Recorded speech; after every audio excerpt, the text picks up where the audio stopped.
Well, howdy, folks. This is John Michael. It's the 24th Sunday of Ordinary Time. And today we have the great twofold aspect of the confession of Christ by St. Peter. One is the Father gives him the great faith to say, "You are the Christ, the Son of the living God." Other people said he was a prophet, a holy man, maybe one of the prophets come back. Peter says, "No, you are the Christ, the Son of the living God." That's wonderful. That's astounding. So there are moments in our life too when we break forth into these moments of faith, these high places of our spirituality, walking in the Spirit. But then right away, he turns around, and when he hears that Jesus must go to Jerusalem and suffer, he doesn't get it.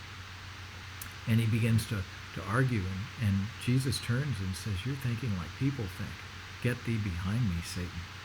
Get thee behind me, Satan." So it's the same Peter who had this great faith turns around and is working against Jesus. And we too sometimes think not with the mind of Christ, but with our mind, with our ideas, sometimes even in his name.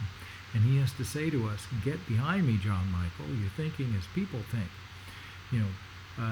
Get behind me, Satan," when he speaks to me. It's true also with our Pope and with our bishops. They speak with the Word of God. The Pope, I'm a Catholic, I'm a Roman Catholic. I believe the Pope has great authority. But that doesn't mean that he never makes a mistake. That's why he has counselors and people who help him. So today, let's be aware that sometimes we reach these spiritual highs, but we turn around and go down into the low. And don't be discouraged by that. That's part of the human process.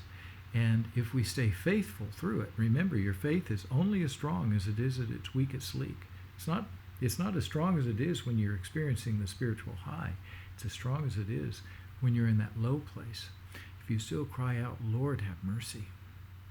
Lord, have mercy," he will have mercy and he will save you. That's my prayer for you guys. I love you. All things are possible with God.